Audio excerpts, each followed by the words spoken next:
प्रेतांना सोडलं नाही, सज्जनाला सोडलं नाही, दुर्जनाला सोडलं नाही, सगळ्यांना वंदन केलं.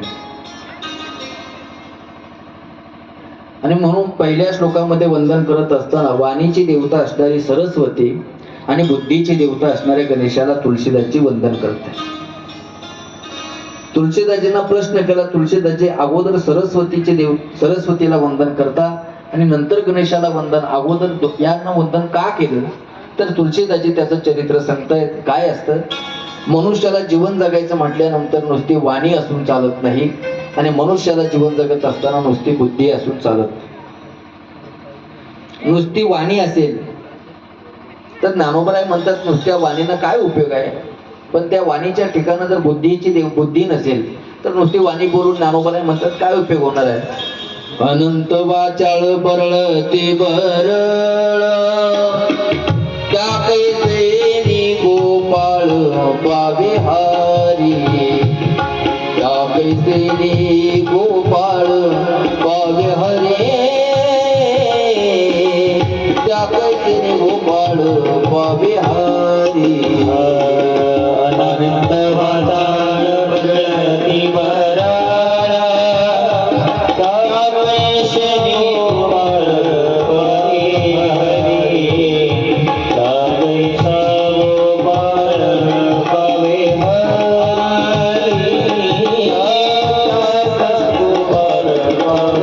हरी, नुसती वाणी असेल आणि ज्ञानोबराय म्हणतात त्या वाणीने जर अनंत वाचाळ जर बोलत राहिलं, अनंत वाचाळ बरळ ती बरळ त्या कैसेने गोपाळ पावे हरी, त्याला काय भगवत प्राप्ती थोडीच होणार आहे.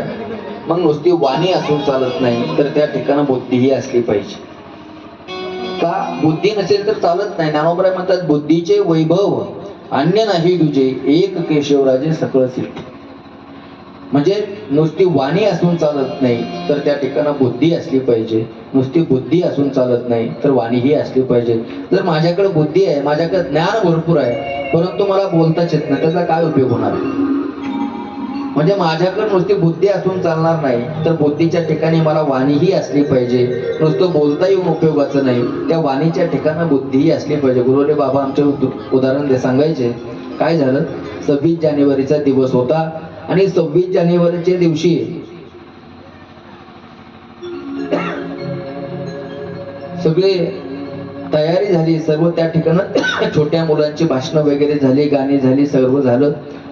सर्व मान्य उपस्थित असणाऱ्या मान्यवरांची भाषणं झाली आणि शेवटी गावाच्या वतीनं अध्यक्षाचं भाषण ठेवावं लागतं. म्हणून शेवट अध्यक्ष म्हणून गावच्या सरपंचाला त्या ठिकाणी त्यांना भाषण करण्याचा मान दिला.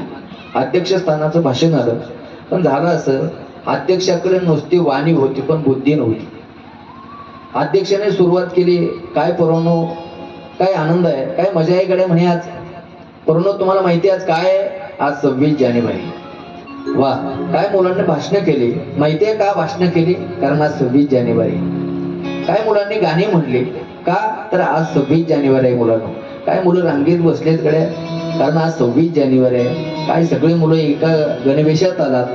कारण काय माहिती आहे? याचं कारण असं आहे, आज 26 जानेवारी झेंडावंदन झालं. का माहिती आहे? आज 26 जानेवारी आहे. पोरांनो तुम्हाला माहिती आहे आज 26 जानेवारी काय? पोरांना विचारलं, अध्यक्ष साहेब का 26 जानेवारी आहे आज? त्या ठिकाणी अध्यक्षांना सांगितलं, पोरांनो आज 26 जानेवारी याच्यामुळे आहे, काल 25 जानेवारी होती म्हणून आहे. म्हणजे याचा अर्थ वाणी आहे परंतु ज्ञान नाही, म्हणून नुसती वाणी असून चालणार नाही. ज्ञानोबराय म्हणतात अनंत वाचाळ बरोबर ती. आणि मग नुसती वाणी असून चालणार त्या ठिकाणं मग ज्ञानही असून नुसतं चालत नाही. केवळ बुद्धी असेल तर ज्ञानोबरायांचा बुद्धीचे वैभव अन्य नाही म्हणजे एक केशवराजे सकळ सिद्धी. बुद्धी असली पाहिजे, पण बुद्धी जर नुसती असेल तर बुद्धी फक्त स्वतःचा उद्धार करू शकते. पण ती बुद्धी तो समाजाचा उद्धार करायचा असेल तर नुसती बुद्धी असून चालणार नाही, त्या बुद्धीबरोबर वाणी सुद्धा असली पाहिजे. म्हणून पहिलं वंदन करत असताना वंदे वंदे वाणी विनायको, दुसऱ्यांदा वंदन करत असताना तुलसीदासजी म्हणतायत भवानी शंकरो वंदे श्रद्धा विश्वास रूपिणो याभ्याम विना न पश्यन्ति सिद्धा स्वांत समेश्वरम. भवानी शंकराला वंदन करतायत. म्हणजे एका शब्दात भवानी म्हणजे पार्वती मातेला वंदन करतायत आणि शंकरू म्हणजे भगवान शंकराला वंदन करतायत. पण भगवानी शंकराला त्यांचं वर्णन करत असताना तुलसीदासजी म्हणतायत भवानी म्हणजे पार्वती माता श्रद्धा आहे, तर भगवान शिवजी हे खऱ्या अर्थानं विश्वास आहे. म्हणजे नुसती श्रद्धा असून चालत नाही, तर विश्वास असला पाहिजे. नुसता विश्वास असून चालत नाही, तर त्या ठिकाणी श्रद्धाही असली पाहिजे. म्हणून भवानी शंकरो वंदे श्रद्धा विश्वास रूपिणो याभ्याम विनान पश्यन्ते सिद्धा स्वांतस्तमेश्वरम. त्यानंतर भगवान तुलसीदासजी आपल्या गुरुला वंदन करतायत. वंदे बोधमयम नित्यम गुरुम शंकर रूपिणम यमाश्रितो हि वक्त्रोते चंद्र सर्वत्र वंदेते. ज्यानं आपल्या मस्तकावर वक्र चंद्र धारण केल्यामुळं त्या भगवान त्या चंद्राला किंमत आहे, अशा गुरु स्वरूप असणाऱ्या भगवान शंकराला त्या ठिकाणी वंदन करतायत. त्यानंतर रामप्रभूंना, कवीश्वर वाल्मिकींना आणि कपीश्वर हनुमंतांना वंदन करतायत. बोला सियावर रामचंद्र भगवान की जय जय, पवन सूत हनुमान की जय. तुलसीदासजींना आज प्रश्न केला की तुलसीदासजी हा ग्रंथ कशासाठी तुम्ही लिहित आहो. तुलसीदासजी सांगतायत नाना पुराण निगम सम्मतम यत् रामायणे निगदितम क्वचिदन्यतोपि स्वांत सुखाय तुलसी रघुनाथ गाथा भाषा निबंध मतिंजुल मातनोती.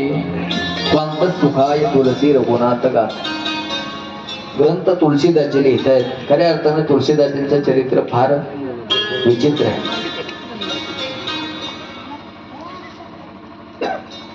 म्हणजे तुलसीदासजी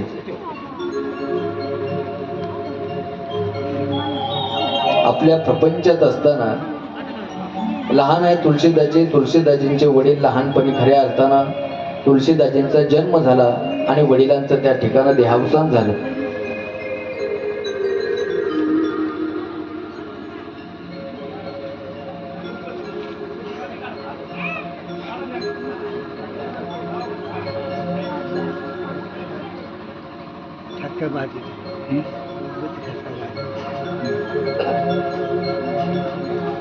जन्म झाल्याबरोबर काही दिवसात वडील जात आहेत आणि वडील गेल्यानंतर तुलसीदासजींची आई तुलसीदासजींचा सांभाळ करताय. कालांतराने तुलसीदासजी मोठे होत आहेत. तुलसीदासजी एका साधूच्या आश्रमावर जात आहेत.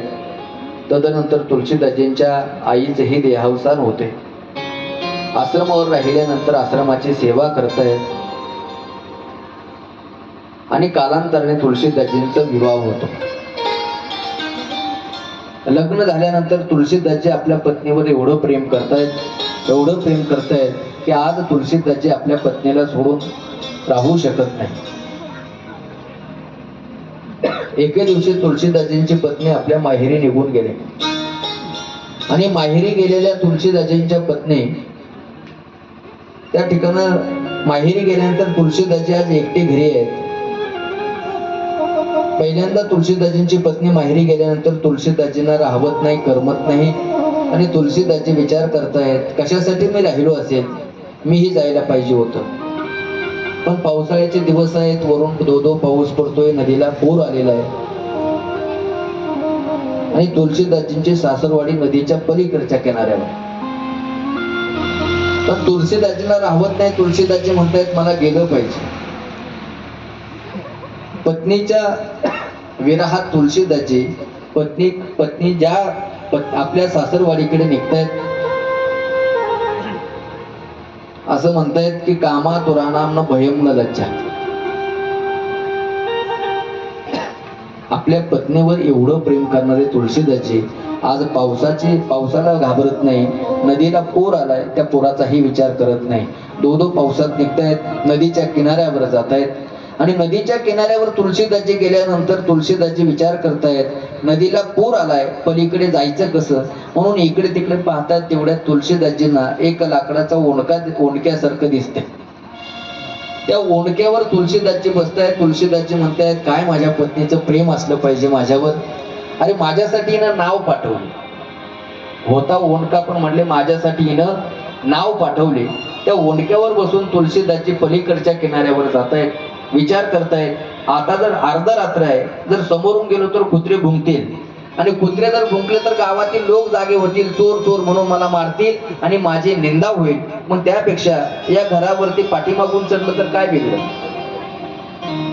वर कसं चढायचं म्हणून वर पाहतात. त्या ठिकाणी तुळशीदासजींना एक दोर दिसतो. तुळशीदासजी म्हणतायत खरंच माझ्या पत्नीचं प्रेम आहे माझ्यावर, माझ्यासाठी हिनं नाव पाठवले. पुन्हा तिला कदाचित माहिती असावं की हे रात्रीच्या वेळेला येऊ शकतात, म्हणून माझ्यासाठी घराच्या पाठीमागून तिनं दोर बांधलेला असला पाहिजे. त्या दोराला पकडतायत, वरती चढतायत आणि वर चढल्यानंतर बाहेरच्या पाठीमागच्या खिडकीतून आवाज देत आहेत. पत्नीला आवाज दिल्यानंतर पत्नी घाबरते, जागी होते आणि जागी झाल्यानंतर विचारते मालक तुम्ही कसं काय आलात हो, तुम्ही कसं काय आलात, कसं काय आलात म्हटल्यानंतर तुळशीदासजी चरित्र सांगतायत. तुळशीदासजी म्हणतायत अगं तूच तर माझ्यासाठी नाव पाठवले, तूच तर माझ्यासाठी वर चढण्यासाठी पाठीमाग दोर बांधला. ते म्हणते मालक मी नाव कधी पाठवले, मी केव्हा नाव पाठवले. अगं अजून ते नाव या ठिकाणी असेल, तूच तर नाव पाठवले. तुळशीदासची पत्नी बाहेर येते, नाव पाहते. सज्जनो ऐका, ते नाव नव्हते तर एक मेलेल्या माणसाचं प्रेत होत.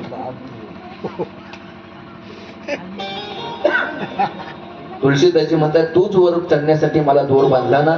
तो दोर पाहताय तुळशीदासजीची पत्नी पाहते तर तो दोर नव्हता, तो एक विषारी सर्प होता. त्या ठिकाणी तुळशीदासजीची पत्नी सांगते मालक ऐका, जर या हाडा मासाच्या शरीरावर जर एवढं प्रेम करत असाल, मालक या हाडा मासाच्या शरीरावरती जर एवढं प्रेम करत असाल, एका मेलेल्या प्रेतावर बसून येत असाल, या विषारी नागाला पकडून जर वर येत असाल का, तर या मेलेल्या शरीरावर एवढं प्रेम करताना तुम्ही. पण मालक एक गोष्ट लक्षात ठेवा, मेलेल्या शरीरावर जर एवढं प्रेम करत असाल तर त्यापेक्षा हे शरीर ज्यानं दिले त्या परमात्म्यावर जर प्रेम केलं तर तो परमात्मा भेटल्याशिवाय राहणार. ऐका सज्जनो, तुळशीदासजीनं आपल्या पत्नीचा तेवढाच उपदेश ऐकला. तुळशीदासजीनं आपला प्रपंच सोडला आणि तुळशीदासनी प्रपंच सोडला. ते तुळशीदासजीनं हे रामचरितमानस रूपी ग्रंथ आज आपल्या समोर मांडला. मला असं वाटतं उपदेश जर चांगला असेल, काय लक्ष द्या, उपदेश जर चांगला असेल तर मला असं वाटतं कोणीही कोणाचं ऐकलं पाहिजे.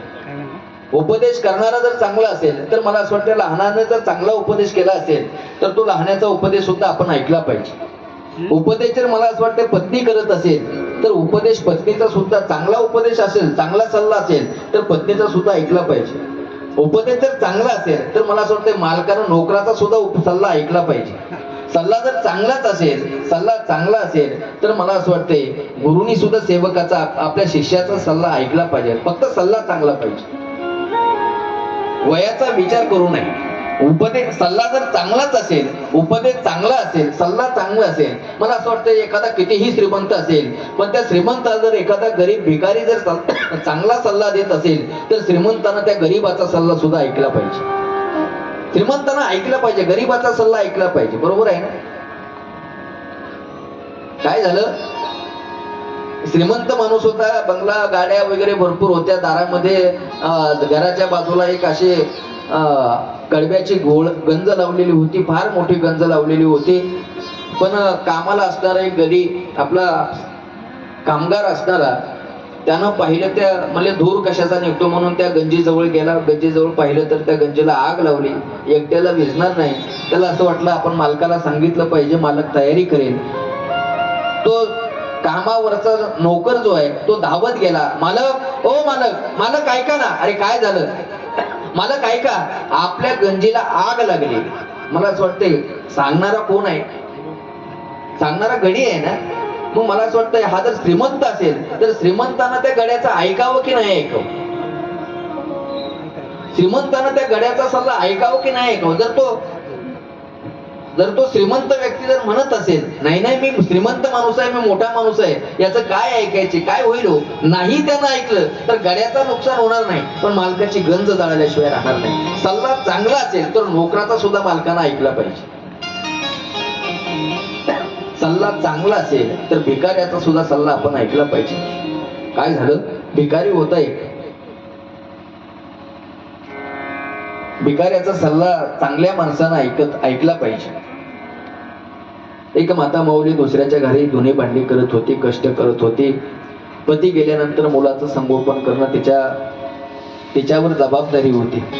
मुलाचं शिक्षण व्हावं म्हणून ती दुसऱ्याच्या घरात धुणी भांडी करत होती. मुलगा हळूहळू मोठा होता. 5वीचा 6वीत जात होता, 6वीचा 7वीत जात होता. हळूहळू मुलगा 10वीला गेला. 10वीला गेल्यानंतर आई म्हणत होती, बाळ्या चांगला अभ्यास कर बाबा, चांगले मार्क पाड. चांगले मार्क पडल्यानंतर चांगली नोकरी लागेल आणि चांगली नोकरी लागली तर उद्या तू तुझ्या पायावर उभा राहशील. मला असं वाटतंय आईचा सल्ला आहे, चांगला आहे की वाईट आहे हो? मला असं वाटतं इथं बसलेल्या प्रत्येक माता माऊली आपल्या मुलाला सल्ला देत असेल. आई रोज मुलाला सल्ला देत होती, बाळू अभ्यास कर, चांगले मार्क पाड, चांगले मार्क पडले पाहिजे, पहिला नंबर आला पाहिजे, नोकरी चांगली लागेल तुला. मुलगा आईच्या बोलण्याकडे लक्ष देत नव्हता. 10वीच्या वर्गात होता. आई दुसऱ्याच्या घरचे धुणे भांडी करत होती, रात्रंदिवस राबत होती. प्रत्येक वेळी तिला वाटत होतं माझं बाळू चांगलं शिकेल, माझं पोरगं चांगलं शिकेल, चांगली नोकरी लागेल, स्वतःच्या पायावर उभा राहील. हा विचार करता करता 10वीचं वर्ष संपलं. शेवटी निकालाचा दिवस आला. निकालाचा दिवस आल्यानंतर मुलगा शाळेत गेला, निकाल पत्र घेऊन आला. आईला आज आनंद होता. आई दुसऱ्याच्या घरी कामाला गेली होती, लवकर आली होती, पण येताना त्या मालकाकडून तिनं 200 रुपये घेतले होते. कशासाठी? तिला माहिती होतं आज माझं बाळूचा निकाल आहे, आज निकाल घेऊन येईल, त्याला चांगले मार्क पडलेले असतील आणि त्याच्यासाठी त्याचं तोंड गोड करण्यासाठी मला पेढे नेले पाहिजे. म्हणून आईनं 200 रुपये घेतले, घरी पेढ्याचा पुडा घेऊन आली. ऐका, बाळू दारात जसा धावत येतो तसा आईला आनंद होता. आईनं निकालपत्र पाहिलं नाही. आईला कुठलं वाचता येते हो? आईनं त्याला मिठी मारली. आनंदाचे अश्रू आईच्या डोळ्यात होते.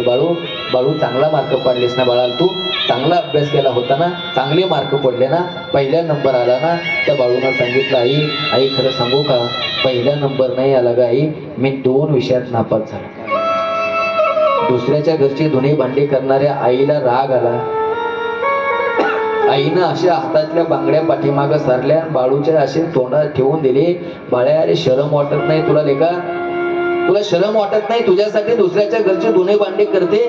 मला वाटत होतं तू चांगला अभ्यास करशील, पहिला नंबर असेल, शाळेत पहिला नंबर आल्यानंतर नोकरी लागेल, उद्या तुझ्या पायावर तू उभा राहशील, आणि तुझ्यासाठी एवढं कष्ट करते आणि तू लेका नापास झाला 2 विषयात. आईला राग आला, आईनं तोंडात मारली. त्या बाळूला एवढा राग आला आईचा, त्यानं तेव्हा जे घर सोडलं, परत घराचं तोंड पाहिलं. मला प्रश्न विचारायचा आहे, जर मुलाला मार्क कमी पडले असतील, तर आईला रागवण्याचा अधिकार आहे की नाही? बोलावं आहे ना, का नाही? मग आईनं तोंडात मारली, याच्यात आईची चूक आहे का? बरोबर आहे, मला सांगा तुम्ही, बरोबर आहे ना? आईनं मारलं पाहिजे ना, बोलायला तर पाहिजे ना. तिनं कष्ट केले होते त्याच्यासाठी. मुलानं जे घर सोडलं, परत घरी आला नाही. आई रोज सकाळी देवपूजा करायची. कधी खंडोबाला पाण्यात ठेवायची, कधी गणपतीला पाण्यात ठेवायची, कधी म्हसोबाला पाण्यात ठेवायची, कधी विठोबाला पाण्यात ठेवायची, आणि रोज देवाला सांगायचे, देवा पांडुरंगा आज तरी माझा बाळू येऊ दे रे, आज तरी मला पाहिजे. रोज देवाला पाण्यात ठेवायचे. त्या देवापुढं डसडसा रडायचे. अरे देवा, काय चूक होतो रे? मुलीकरावर रागावू सुद्धा नाही का रे आईनं? आईला रागवण्याचा अधिकार नाही का? रोज देवाच्या समोर बसायचे, दिवसभर रडत राहायचे, देवाला पाण्यात ठेवायचे, नवस करायचे. सज्जनो ऐका, असा देवाची पूजा करत असताना, देवासमोर रडत असताना एक दिवशी दारात भिकारी आला आणि भिकारीने आवाज दिला, भिक्षाम देही म्हटल्याबरोबर देवाच्या समोर रडणारी आई बाहेर आली आणि भिकाऱ्याकडे पाहिलं. भिकारी आलाय दारात. घरामध्ये गेले. जशी घरात गेले तशी त्या भिकाऱ्याला अर्धी भाकरी घेऊन आले, भाजी घेऊन आले आणि त्या भिकाऱ्याच्या झोळीत टाकणार होते.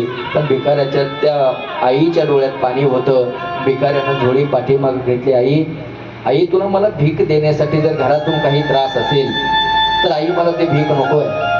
आई तुला भीक देण्यामध्ये जर काही त्रास होत असेल तर मला तुझ्या रडक्या चेहऱ्याचं भीक नको. तू रडते भीक देताना मला तुझ्या रडक्या चेहऱ्याचं भीक नकोय. असं म्हटल्यानंतर ती आई म्हणते, बाबा मला भीक देण्यासाठी त्रास नाही रे, मला भीक देण्यासाठी त्रास नाही. मग डोळ्यात पाणी का आहे ग तुझ्या? तुझं रडत भीक देत असेल तर या भिकाऱ्याला काय 20 गाव 30 गाव, भिकाऱ्याला 40 गाव. नाही तू भीक दिलं तर मी दुसऱ्या दारात भीक मागेल, पण तुझ्या रडक्या चेहऱ्यानं रडक्या डोळ्याचं भीक नकोय मला. असं म्हटल्यानंतर ती आई सांगते, भिकाऱ्या ऐक रे दादा, खरं सांग, आईला मुलावर रागवण्याचा अधिकार नाही का रे? आहे आई. दादा 5 वर्ष झालं रे, 5 वर्ष झालं आज माझ्या मुलाला शाळेत मार्क कमी पडले म्हणून मी त्याला एक तोंडात मारली. 5 वर्षापासून माझ्या मुलानं घर सोडलं रे दादा. जसं दादा म्हणला तसं तो भिकारी आता रडत होता. आज भिकारी खाली बसला होता. त्या आईनं विचारलं, का रे दादा तू का खाली बसला? त्या भिकाऱ्यानं सांगितलं, ताई खरं सांगू का, या भिकाऱ्याला भीक वाढणारे भरपूर होते, पण आज भिकाऱ्याला दादा म्हणणारी तू पहिली आहेस. भिकाऱ्याला भीक वाढणारे भरपूर भेटले, पण भिकाऱ्याला दादा म्हणणारी ताई तू पहिली भेटली. दादा मी माझ्या मुलाला 5 वर्षापूर्वी मारलं ते तोंडामध्ये. त्या मुलाला राग आला, तेव्हापासून माझ्या लेकरांना घर सोडले. राजा आज 5 वर्ष झालं अजून मुलगा दिसत नाही. त्या भिकाऱ्यानं सांगितलं, ताई 5 वर्षापासून मुलगा तुझा घरात नाही. अरे राजा दादा 5 वर्षापासून मुलगा घरात नाही, रोज देवाला नवस करते, पण तरी सुद्धा तो येत नाही. ताई कसा दिसतो ग तुझा मुलगा, कसा दिसतो तुझा मुलगा? त्या ठिकाणी भिकारी जाती ताई सांगते, दादा ऐक, माझ्या मुलाचे केस कुरळे आहेत, रंग त्याचा गोरा आहे, नाक त्याचं चापेदार आहे, केस कुरळे आहेत, रंग गोरा आहे. असं म्हटल्याबरोबर म्हणजे त्यावेळेला तब्येत चांगली, शरीर चांगलं धष्टपुष्ट होतं. 5 वर्ष झालं, आता कसं आहे सांगता येणार नाही, पण एवढं वर्णन केल्यानंतर करत असताना तेवढ्यात तो भिकारी म्हणला, ताई त्याच्या डाव्या गालावर म्हस आहे ना ताई? ते म्हणली बरोबर आहे दादा, तोच माझा मुलगा आहे. पाहिलेच राजा तू त्याला दादा? त्या ठिकाणी भिकारी म्हणतोय, ताई तो आतापर्यंत फक्त तुझा मुलगा होता, पण आता केवळ तुझा मुलगा नाही, तो आज माझा भास आहे. मी तुला तुझा मुलगा तुझ्या घरी आणून दिल्याशिवाय राहणार नाही. तो भिकारी म्हणतोय, ताई तुझा मुलगा तुझ्या घरी आणून दिल्याशिवाय मी राहणार नाही. मला असं वाटतंय भिकारी जर ताईला सांगत असेल तर त्या ताईनं म्हटलं पाहिजे, हे भिकाऱ्या, अरे काय ऐकायचं तुझं? काय? अरे तू भिकारी आहेस, तुझं भिकाऱ्याचं काय ऐकायचं? असंच म्हटलं पाहिजे ना तिनं? नाही म्हणायला पाहिजे, अहो भिकारी आहे तो. पण मला असं वाटतंय जर सल्ला चांगला असेल, सल्ला योग्य असेल, तर मला असं वाटतं भिकाऱ्याचं सुद्धा ऐकलं पाहिजे. सल्ला चांगला असेल तर मुलाचं सुद्धा ऐकलं पाहिजे. जर तुम्ही रोज घरामध्ये येताना लेझिम खेळत येताय आणि जर मुलगा म्हणत असेल, बाबा दारू पिऊ नका हो बाबा, ही दारू तुमची इस्टेट पिते, बाबा दारू तुमची संपत्ती पिते, बाबा दारू तुमचं शरीर पिते, बाबा दारू तुमची इज्जत पिते, आबरू पिते. एवढं जर मुलगा चांगला सल्ला देत असेल तर मला असं वाटतं पिणाऱ्या माणसाला मुलाच्या 2 कानाखाली दिल्या पाहिजे. असंच ना? नाही दिल्या पाहिजे का? तर दादा सल्ला जर मुलगा करत असेल आणि चांगला सल्ला असेल, तो आपल्यापेक्षा लहान असू द्या, आपण त्याचं ऐकलं पाहिजे. दादा ज्ञानोबराय, मुक्ताबाई ही लहान आहे ज्ञानोबरायांपेक्षा लहान आहे. पण ज्या वेळेला ज्ञानोबराय ताटी लावतायत त्यावेळेस मुक्ताबाई सांगते, दादा तुम्ही ताटी लावताय, दादा रडताय तुम्ही, दादा तुम्ही योगी आहात, दादा तुम्ही संत आहात ना, मग तुम्ही रडताय का दादा? योगी पावन मनाचा, जय हो. योगी पावन मनाचा, योगी पावन मनाचा, योगी पावन मनाचा, योगी पावन मनाचा, योगी पावन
विश्वराजे भारी वणी. मुक्ताबाई म्हणते दादा का रडता, तुम्ही योगी आहात, योगी पावन मनाचा, साही अपराध जनाचा, विश्व रागे झाले वन्नी, संती सुखे व्हावे पाणी. दादा हे लोक रागवत असतील तुमच्यावर नाराज असतील, लोक तुम्हाला बोलत असतील, लोक तुम्हाला मारत असतील, पण दादा हा विश्वाचा स्वभाव आहे. विश्व रागानं जरी वन्नी झालं ना दादा, तरी तुम्ही योगी आहात, तुम्ही संत सुखी व्हावे पाणी, तुम्ही सुखानं पाणी झालं पाहिजे. एखादा कितीही रागात आला आणि त्याला जर आपण हात जोडले तर मला असं वाटतं त्याचा अर्धा राग कमी होतो. विस्तव कितीही पेटलेला असू द्या, विस्तव कितीही पेटलेला असू द्या, पण त्याच्यावर तांब्याभर पाणी होतात, विस्तव शांत झाल्याशिवाय राहत नाही.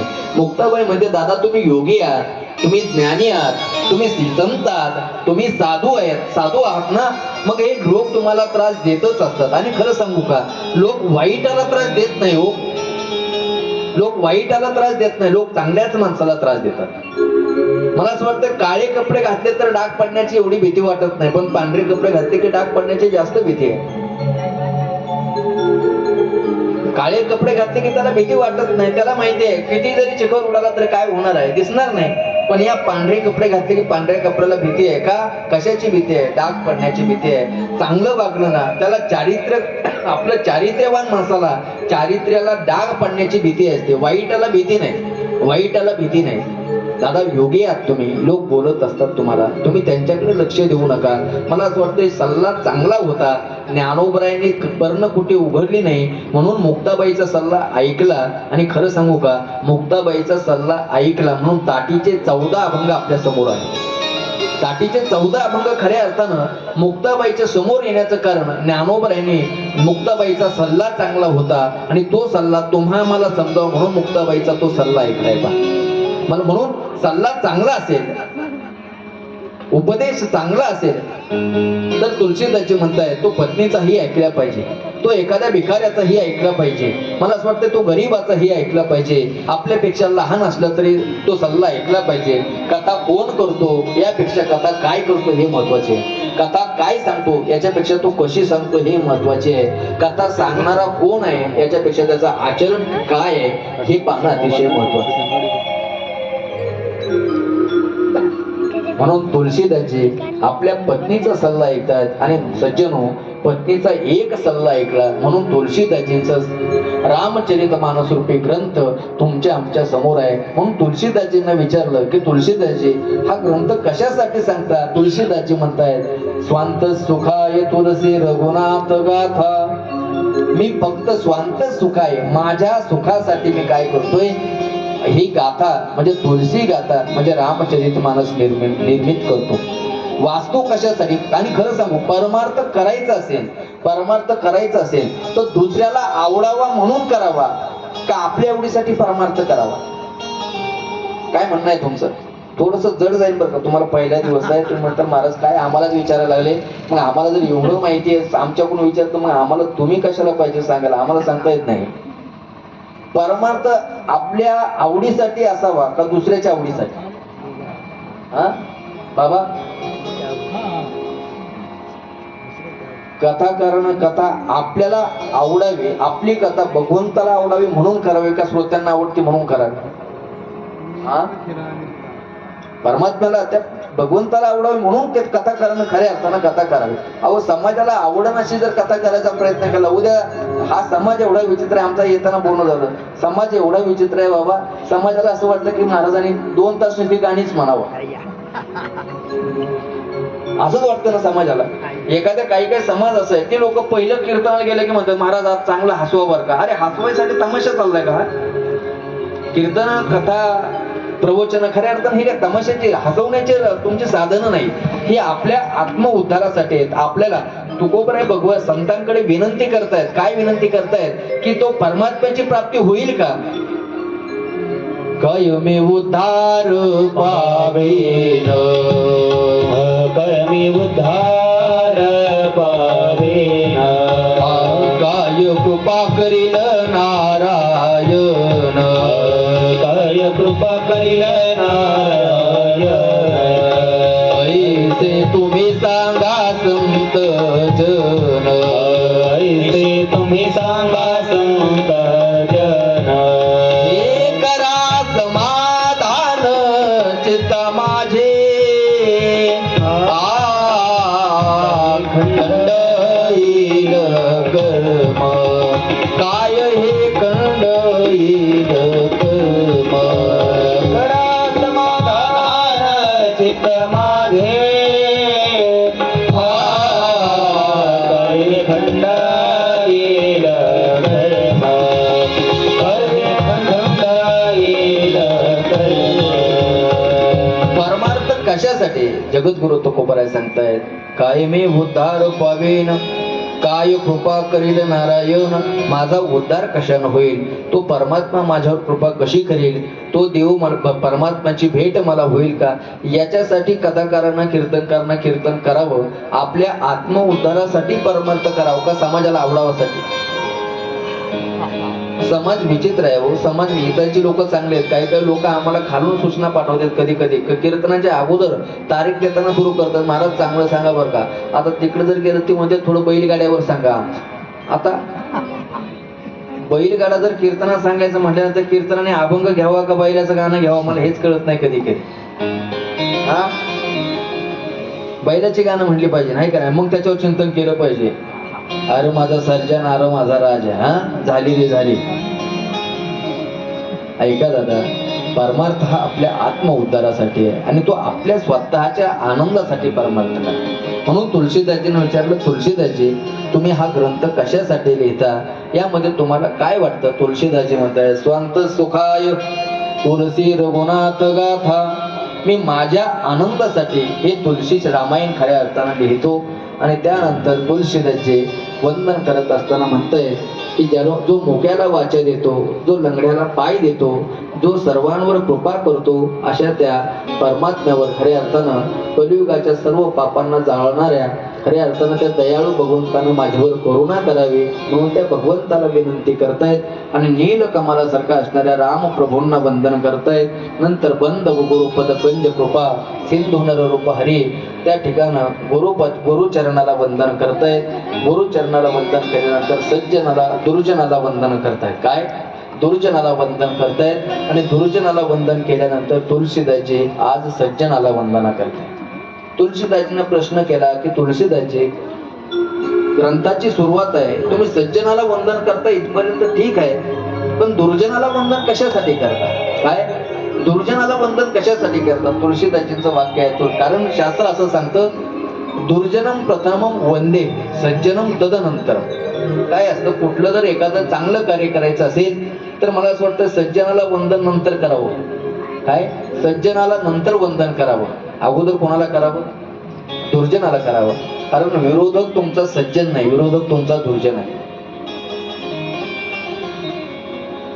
म्हणून जगद्गुरु तुकोबरायांना म्हणावं लागलं दुर्जना निंदकाचे घर असावे शेजारी तुकोबराय म्हणतायत अगोदर निंदक करणार तुमची निंदा करणारे हे जे दुर्जन आहेत त्या दुर्जनाला अगोदर वंदन करा आणि ती लोक जवळ असली पाहिजे म्हणून ज्ञानोबराय म्हणतात जे खळांचे व्यंकटी सांडो तया सत्कर्मल ते वाढो भूता परस्परे पडो मैत्र जीवांचे अगोदर वंदन दुर्जनाला आहे का सज्जनाला आहे बोला दुर्जनाला वंदन केलं पाहिजे का दुर्जनाला अगोदर वंदन केलं की दुर्जन बाजूला होतो नाहीतर काय होतं हत्ती चले बाजार आणि कुत्रे भुके हजार हत्ती बाजारातून चलत असताना कुत्रे भुकत असतात मग हत्तीनं काय कुत्र्याकडे पाहायचं नसतं का उलट काय करायचं असतं त्या कुत्र्याला एखादा खिशात बिस्किट पुढे ठेवायचा असतो 4 बिस्किट त्या कुत्र्याला टाकायचे पुढे चालायचं त्याच्या वाटत त्याच्या नादाला लागायचं कारण कुत्र्याचा स्वभाव असा असतो कसं असतं माणसाला दुसऱ्याची प्रगती सहन होत नाही कुत्र्याला गती माणसाला प्रगती आणि साधूला या जनाची अधोगती झालेली दिसते काय कुत्र्याला गती माणसाला प्रगती आणि सज्जनाला समाजाची झालेली अधोगती सहन होते तुम्ही रस्त्याने गाडी चालवून पहा तुम्ही गाडी चालवत असताना कुत्रे भुकत असतात पण नुसतं भुंकून राहत नाही ते पाठीमागे लागतात का कधी कधी कुत्रे त्यांच्यात एक कुत्र एवढं पळालं तर दुसऱ्या कुत्र्याला विचारलं का रे बाबा काय एवढं पळाला बरोबर फोटोच तर पळाला तो म्हणला पळून लावली का नाही आता खरं सांगा ती पळून जाणार होती का यानं लावली पण ते पाठीमागे लागण्याचं कारण एक असतं त्याला दुसऱ्याची गती सहन होत नाही त्याच्यापेक्षा पुढे जायचं माणसाला दुसऱ्याची प्रगती सहन होत नाही. खरं सांगा, किती जणांना आपल्या शेजाऱ्याची प्रगती झालेली आवडते? करा बरं हातवर. लईच दमाने हातवर केले होते. 4-5 हात वर झाले. शेजाऱ्यानं बंगला बांधलेला किती जणांना बरं वाटतं? मी तर म्हणतो, माझ्या शेजाऱ्याने जर बंगला बांधला ना, मी बंगला बांधायच्या भानगडीतच पडणार नाही. मी काय करणार माहितीये का? एक बाज घेणार, सकाळी दिवस उगवला की पश्चिमेच्या बाजूने बास टाकणार आणि संध्याकाळी दिवस मावळ्याच्या टायमाला इकडच्या बाजूने बास टाकणार. कशाला घर बांधायची? मस्त त्याच्या घराची सावली ज्या दिशेत जाईल त्या दिशेला आपलं बास टाकायचं, निवांत पडून राहायचं. काहीच वैसोनी करायचं. पण लोकाला बरं, त्यानं बंगला बांधला, त्याचं कर्ज काढलं, त्याचा तो कर्ज फेडेल, नाही फेडत, त्याची जमीन विकेल, काय करेल, काही करेल, पण याच्या पोटात उगच दुखतंय ना. कसं काहीच बांधलं असं. ती एक म्हणलं चांगलं छान घर बांधलंय बरं का त्याने. तुमच्या शेजारी छान घर बांधलं शेजारी. तुम्हाला सहज म्हणला, कशाचं सासरवाडी पण भेटलं असं. बरं भेटू दे ना, भेटलं त्याच्या सासरवाडी पण भेटलं, तुझ्या काय पोटात दुखायचं काम आहे? म्हणजे माणसाला दुसऱ्याची प्रगती सहन होत नाही, तसेच साधूला समाजाची अधोगती सहन होत नाही. ज्ञानोबरायांचा अवतार जगद्गुरु तुकोबरायासारखं सकल संतांचा अवतार आहे. अवतार तुम्हा धराया कारण उद्धारया जन जळे जेव्हा. तुमच्या आमच्या उद्धारासाठी संत महात्मे येत आहेत.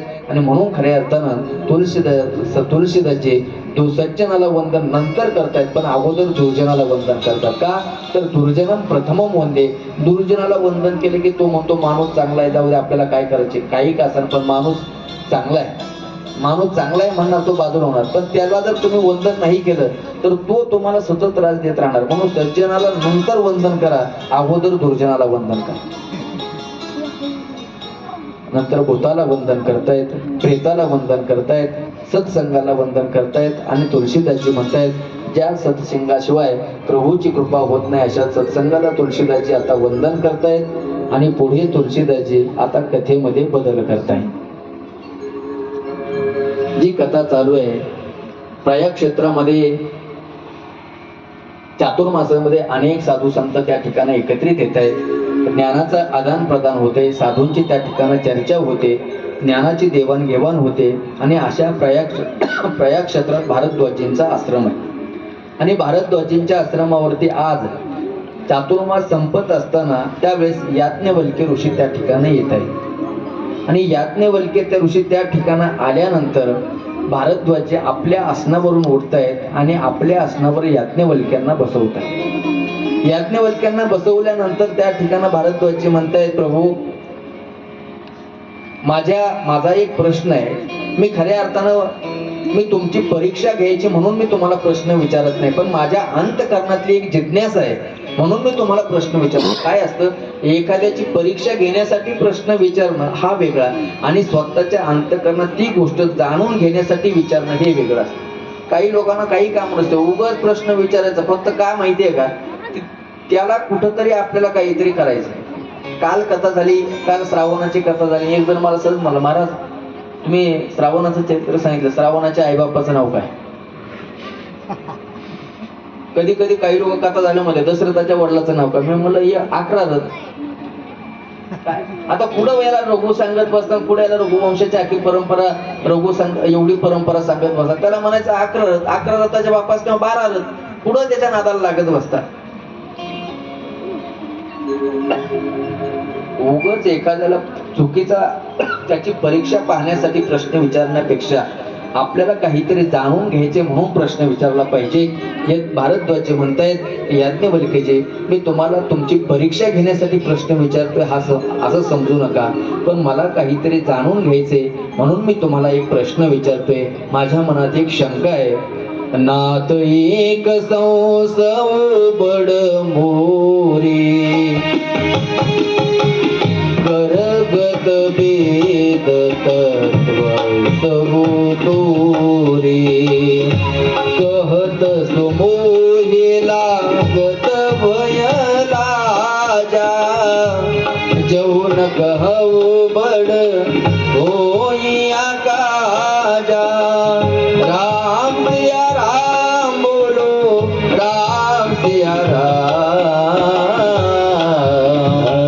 राम सिया राम बोलो, राम सिया राम.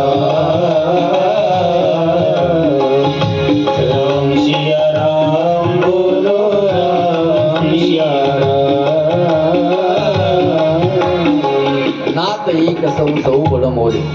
माझ्या मनातलं एक शंका आहे, एक संशय आहे माझ्या मनात की माझ्या तेवढ्या शंकेचं उत्तर करा. कोणती शंका आहे? एक राम अवधेश कुमारा, तीन केकर चरित बेदित संसारा. एक अवधेश कुमार, एक अयोध्या पुत्र, अयोध्या कुमार राम आहे आणि दुसरं एक ब्रह्म असणारा राम आहे. मग मला एक प्रश्न आहे की जो अयोध्येचा राजकुमार आहे तोच परब्रह्म आहे का परब्रह्म आहे ते परब्रह्म वेगळं आहे आणि दशरथ पुत्र राम वेगळा आहे? कारण वेदामध्ये भागवतामध्ये चिंतन केलं तर भगवंताचं चिंतन करत असताना कधी अवताराचे चरित्र पाहिलं तर असं म्हणतायत हरी एक हरी तत्व. ज्ञानोबराय म्हणतायत एक हरी तत्व. हरी किती आहे? एक अवतार आहे. काही ठिकाणं 8 अवतार सांगितले, काही ठिकाणी 9 अवतार सांगितले, काही ठिकाणं 24 अवतार सांगतायत, तर काही ठिकाणी म्हणतायत हरी अनंत, हरी कथा अनंत. त्या परमात्म्याची रूप कशी आहेत? अनंत आहे. अनंत अवतार घेशे भक्ता कारणे, कणवाळू कृपाळू दिनाला उतरणे. म्हणजे अनंत अवतार सांगतायत, अनंत कथा सांगतायत. मग मला एक सांगा की दशरथ पुत्र राम आणि जे ब्रह्म स्वरूप असणार, ब्रह्म असणारे राम हे एक आहेत की वेगळे आहेत? त्या ठिकाणी याज्ञवल्क्य म्हणतायत हे पा भारद्वाजजी, मी तुम्हाला काहीतरी माझं ज्ञान आहे म्हणून मी सांगत नाही, काय माझ्याकडे ज्ञान जास्त आहे म्हणून सांगत नाही, पण हे सांगितल्यानं माझी वाणी पवित्र होईल हे मी यासाठी मी तुम्हाला ही कथा सांगतो. आणि खऱ्या अर्थानं इथं भारद्वाजने कथाकारांना याज्ञवल्क्याने कथाकाराला एक संदेश दिलाय. काय? तुमच्याकडे ज्ञान आहे म्हणून समाजाला सांगण्यासाठी भानगडीत पडू नका. ही कथा सांगितल्यानं कथाकाराची वाणी पवित्र होईल या उद्देशानं कथाकाराने कथा सांगा. नाहीतर तुम्हाला ज्ञान आहे म्हणून माझ्या ज्ञानाच्या गोष्टी मी सांगत बसलो तर त्याचा काय उपयोग? उगाच मी म्हणलो हे ब्रह्म सत्य आहे, जगत मिथ्या आहे, वेदाचा तो अर्थ आमासाची ठावा, अहम ब्रह्मास्मी सर्वम खलविदम ब्रह्म असं सांगत बसलो तर तुम्ही म्हणता महाराज हे सगळं डोक्यावरून चाललंय हो, कसं काय? आणि खरं सांगू का, वेद अवघडच नाही महाराष्ट्रासाठी. एक लक्षात ठेवा, लोक म्हणतात वेद अवघड आहे, पण वेद महाराष्ट्रासाठी अवघड नाही. कारण 700 वर्षापूर्वी वेद जर अवघड असता तर माझ्या ज्ञानोबरायांनी 700 वर्षापूर्वी रेड्याच्या मुखातून वेद बोलून घेतलाय. आता तिथं वेद अवघड मानायचं कारण नाही. कधी कधी आमचे लोक, आम्ही ऋषिकेशला असताना एक म्हणे तुमच्या महाराष्ट्रातले लोक, खरंच महाराष्ट्रातल्या लोकांना काही कळत नाही. मी म्हणलं झालं काय? म्हणजे किती वेदांत सांगितलं त्यांना कळत नाही. म्हणलं तुम्ही सांगणारे मूर्ख आहात. काय म्हणलं? तुम्ही सांगणारे मूर्ख आहात. तो म्हणला असं काय बोलताय, आम्ही कशानं मूर्ख? म्हणलं तुम्ही आमच्या महाराष्ट्रात जाऊन जर वेदांत सांगत असाल तर खरंच तुम्ही मूर्ख आहात. कारण जो वेदांत आहे, जो वेद आहे, तो आमच्या ज्ञानोबरायांनी 700 वर्षापूर्वी रेड्याच्या मुखातून वेद बोलून घेतला आणि तुम्ही आता माणसाला वेद सांगायला लागले. काय ही आमच्या महाराष्ट्रासाठी भूमिका आहे. आम्ही ऋषिकेशला शिकत होतो, गीतेचा पाठ होता आमचा सत्यानंदजी स्वामींजीकडे. ते आपल्या बीडला होळच्या संस्थेमध्ये भारताना स्वामींकडे शिकलेले होते आणि नंतर ऋषिकेशला आले. त्यांच्याकडे आम्ही गीतेच्या पाठाला जायचो आणि एक दिवशी पाठ चालू असताना स्वामीजी रडायला लागले. आम्हाला असं वाटलं की आपल्याकडून काही चूक झालं की काय, कोणास ठाऊक का स्वामीजी रडत असतील बाबा. म्हणून आमच्यातली चर्चा, आम्ही एक दुसऱ्याला म्हणत होतो, तू काही बोललास होता का, तू काही केलंय का, तुझ्याकडून तुझा अभ्यास झाला नाही का, स्वामीजी का नाराज झाले, स्वामी काही झालंय का, स्वामीजींना काही आजारी आहेत का, अशी चर्चा चालू असताना एकानं आमचं धाडस केलं. म्हणजे स्वामीजी काय झालं, तुम्ही कशासाठी रडता म्हटल्यानंतर ते म्हणले, पोरांनो खरं सांगू, तुम्ही महाराष्ट्रातले पोरं सगळे मूर्ख आहेत. ते म्हणले महाराष्ट्रातले पोरं तुम्ही सगळे मूर्ख आहेत. म्हणलं आता काय करावं, ज्याच्याकडे गीतेच्या पाठांत जावं त्यानंच म्हणावं तुम्ही मूर्ख आहेत. म्हणलं काय चुकलं स्वामी, आम्ही अभ्यास करत नाही का, आम्ही पाठांतर करत नाही का, आम्ही रोज श्लोकाचे अर्थ लावतो आणि तुम्ही रोज जेवढं शिकवता तेवढा अभ्यास करतो आणि तुम्ही म्हणता आम्ही मूर्ख आहोत. म्हणले खरंच मूर्ख आहेत. म्हणलं का स्वामीजी? म्हणले महाराष्ट्रातल्या पोरांना गीता शिकायची गरजच नाही. काय म्हणले? महाराष्ट्रातल्या पोरांना गीता शिकायची गरजच नाही, कारण महाराष्ट्रातल्या पोरांनी ज्ञानेश्वरीचा जर अभ्यास केला ना, गीता त्याच्या हातात आल्याशिवाय राहत. फक्त दुर्दैव असं आहे आमचं, आम्ही सोपी असलेली ज्ञानेश्वरी पाहत नाही आणि आम्ही फक्त एवढं म्हणतो गीता खूप अवघड आहे. गीता खूप सोपी आहे हो, पण गीतेच्या श्लोकाच्या खालच्या माझ्या ज्ञानोबरायांच्या ओव्या ऐका. साच आणि मवाळ, मिथुले आणि रसाळ, शब्द जैसे कल्लोळ अमृताचे. एवढी सहज आणि सोप्या भाषेत, एवढ्या गोड भाषेत ज्ञानेश्वरी ज्ञानोबरायांनी त्या गीतेवर चिंतन केले. फक्त आमचं एक दुर्दैव असं आहे, आम्ही सोप्या मार्गाने जाण्यापेक्षा आम्ही अवघड मार्गाने जातो. भगवंत म्हणतायत का? भगवंत म्हणतात ममई वंशो जीव लोके जीव भूत सनातन. मी प्रत्येकामध्ये खऱ्या अर्थात प्रत्येकाच्या जीवामध्ये जो प्रत्येक जण आहे त्या प्रत्येकाच्या जीवामध्ये काय आहे? माझा अंश आहे. ममई वंशो जीव लोके. ज्ञानोबराय एवढं सोपं सांगतायत. ज्ञानोबरायांचा हरिपाठ पासा सर्व घटी राम देहा देही जय हो. सर्व घटी राम देहा देही सर्व घटी राम देहा देही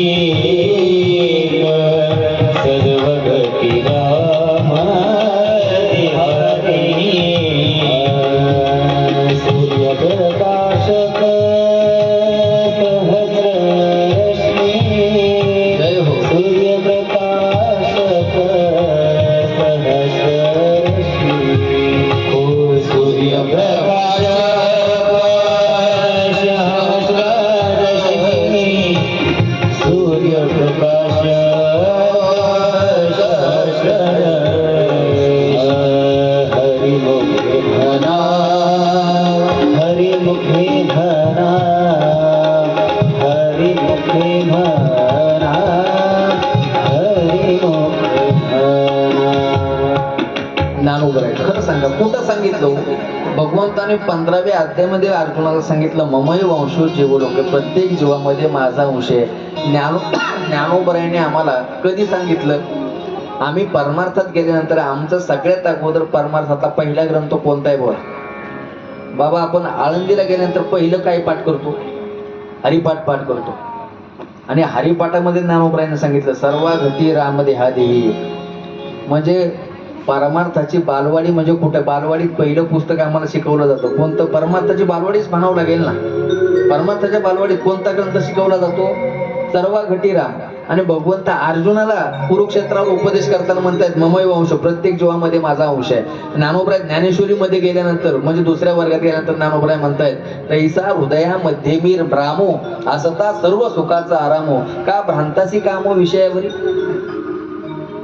म्हणजे आम्हाला ज्ञानोबराय एवढं सोप्या भाषेत सांगतात पण आम्ही तिकडं जायला तयार नाही आणि आम्ही अवघड मार्गाने गेल्याशिवाय राहत नाही. म्हणून खऱ्या अर्थानं त्या ठिकाणी शिव म्हणतायत मी परीक्षा घेण्यासाठी मी माझं ज्ञान तुम्हाला सांगण्यासाठी ही कथा सांगत नाही भारद्वाजी, तर ही कथा सांगितल्यानं माझी वाणी पवित्र होणार आहे त्यासाठी मी हे ज्ञान तुम्हाला सांगतोय.